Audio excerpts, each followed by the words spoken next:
ہمارے ساتھ موجود ہیں ہندوستان کے مشہور و معروف شاعر جناب ارشد ندیم صاحب. آپ افسانہ نگار بھی ہیں اور رائٹر بھی ہیں. آئیے ان سے گفتگو کرتے ہیں اور اردو جرنلزم کے حوالے سے بھی اخباروں میں اپنا نمایاں رول ادا کرتے ہیں. ارشد ندیم صاحب موجود ہیں, آئیے ان سے بات چیت کرتے ہیں.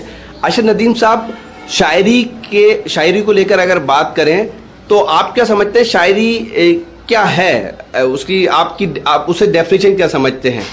اگر ڈیفینیشن شاعری کی آپ اپنے لفظوں میں دینا چاہیں, اس کی تعریف بیان کرنا چاہیں تو کیا ہے شاعری؟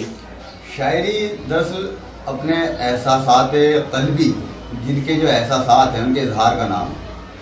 آپ کے تجربات زندگی کے کیا رہے, آپ نے دنیا میں کیا دیکھا, آپ کے کیا مشاہدات تھے, آپ نے اپنی زندگی میں کیا کیا ایکسپیریمنٹ کیا, کیا کیا تجربات رہے, آپ نے دنیا کو کس زاویے سے دیکھا, کس نظر سے دیکھا, آپ نے عشق کو کس قسم پرسی کے عالم میں دیکھا, آپ نے انسانیت کو کیسے تڑپتا ہوا دیکھا. تو اس سب چیزوں کا بیان کا نام جو ہے وہ شاعری. بہت سے لوگ کہتے ہیں کہ ہم جو بیان کر رہے ہیں اس کا جو ہے سچ سے کوئی رابطہ نہیں ہے. ایک یہ بھی تو شاعرات, یہ شاعر کہتے ہیں, تو وہ کیا ہوا پھر؟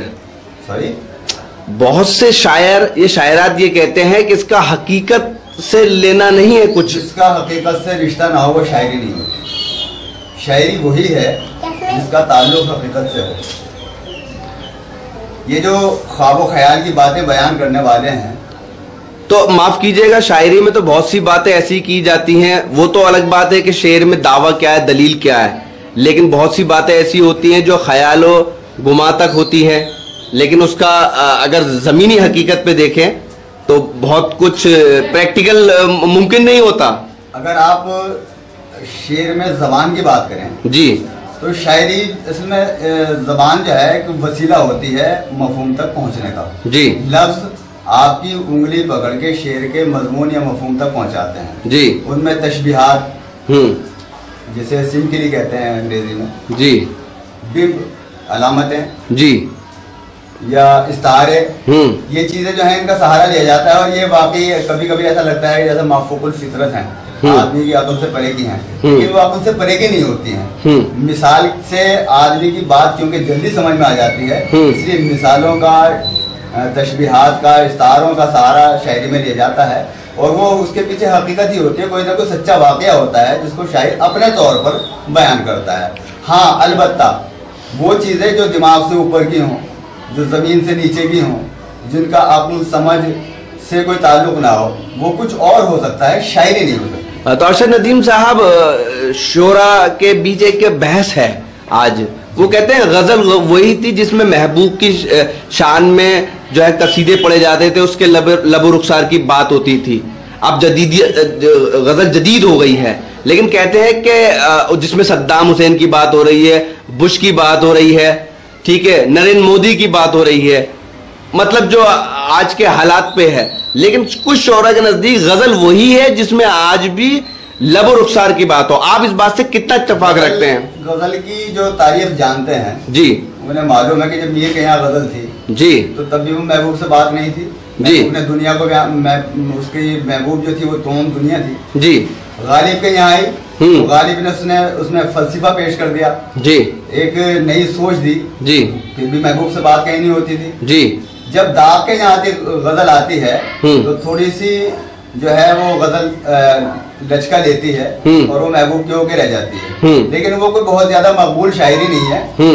بس یہ ہے کہ زبان و بیان کے لحاظ سے اگر ہم اسے دیکھیں تو وہ شاعری ہمیں اچھی لگتی ہے, لیکن وہ محبوب سے بات تو وہ بھی نہیں. تو اردو شاعری کی جو محبوب جو کہلاتی ہے وہ تو غزل کہلاتی ہے. اور غزل جہاں تک اگر میں سمجھ رہا ہوں کہ یہ غلط ہے بات, یہ صحیح ہے؟ پہلے یہ بات آپ بتائیں. جی, غزل کا تعلق دل کی زبان سے ہے. آپ کے دل کی جو واردات ہیں, آپ کے دل پہ کیا گزر رہی ہے, اس کے اظہار کا نام جو ہے وہ غزل ہے. غزل محبوب سے بات کرنے کا نام کبھی نہیں رہا. البتہ لغت میں ضرور ملتا ہے کہ محبوب سے باتیں کرنا. یہ لفظ غزال سے بنا ہے, غزال ہرن کو کہتے ہیں, اور ہرن جو ہے وہ عام طور پہ محبوب ہوتا ہے, اس سے محبت ہوتی ہے, اور اسی میں عام طور پہ محبوب کی جو رفتار ہے اس کی تشبیہ دیتے ہیں. تو غزل جو ہے محبوب سے بات کرنے کا نام تو کبھی نہیں رہا. تو جدیدیت کی طرف جو غزل بڑھ رہی ہے جس میں حالات حاضرہ کا ذکر ہو رہا ہے تو اس کو لے کر آپ کیا سمجھتے ہیں کہ واقعی بہت زیادہ ذکر حالات حاضرہ کا آ گیا ہے؟ جو ایک ٹریڈیشن تھا غزل کا وہ دور جا رہا ہے، کلاسیکل غزل دور جاتی جا رہی جدیدیت کے نام پر؟ نہیں، جدیدیت تو ہر دور میں رہی ہے جی. ہر شاعر جدید ہوتا ہے. غالب اپنے دور کا جدید شاعر تھا جی. مصطفی اپنے دور کے جدید شاعر تھے جی. قائم چاند پوری اپنے دور کے جدید شاعر تھے جی. ذوق اپنے دور کے جدید شاعر تھے جی. حد یہ ہے کہ اقبال اپنے دور کے جو ہے سب سے زیادہ جدید شاعر ہوئے ہیں جی. تو جدید یہ تو ہمیشہ سے ارتقا پذیر رہی ہے جی. میں آج کے پس منظر کی بات کروں تو میں آپ کی طرف آتا ہوں جی. میں عرض کر رہا تھا کہ پہلے ترقی پسند تحریک آئی. ترقی پسند تحریک نے اسے زمین سے جوڑا جی. اس کے بعد جو ہے وہ جدیدیت کی تحریک آئی جی. جدیدیت کی تحریک نے غزل کو جو اس کے بندھے ٹکے مفاہیم سے اس سے باہر نکالا جی.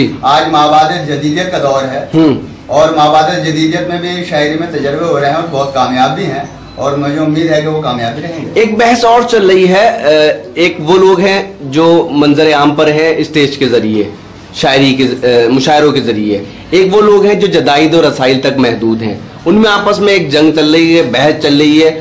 جو لوگ منظر عام پر مشاعروں کے اسٹیج تک نہیں پہنچتے وہ کہتے ہیں مشاعرے کوئی اردو ادب کے لیے کوئی ایسا بہت بڑا رول ادا نہیں کر رہے ہیں.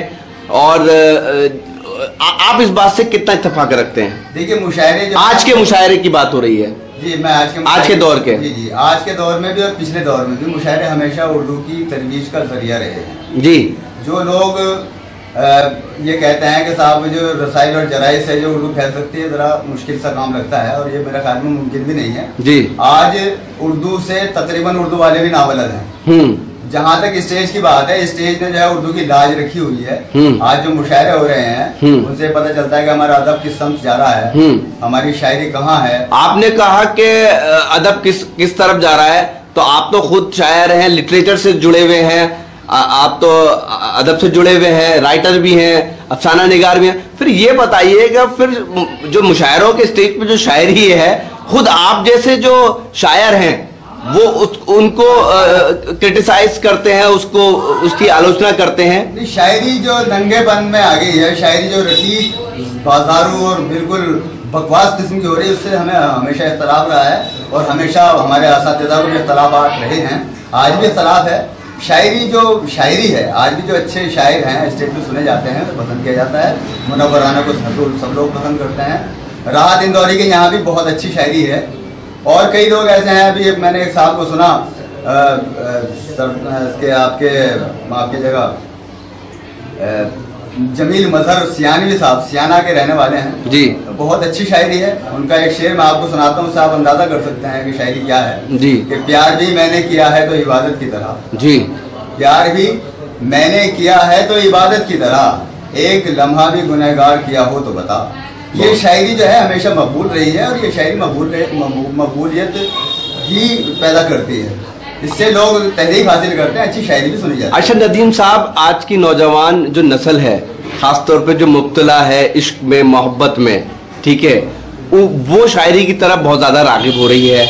وہ شاعری کو صرف یہی سمجھتی ہے کہ شاید محبت کے حوالے سے کسی کو ایڈریس کرنا ہو یا دل ٹوٹ گیا ہے تو دل کو بہلانے کے لیے ہیں. آپ اس بات سے کتنا اتفاق رکھتے ہیں؟ شاعری محبت کی زبان ہے جی. اس میں محبت تو ہمیشہ سے رہی ہے. اس میں دل ٹوٹنے کے، رشتے ٹوٹنے کے، قدریں ٹوٹنے کے، جو ہماری ویلیوز اور ٹریڈیشن ہے ان کے جو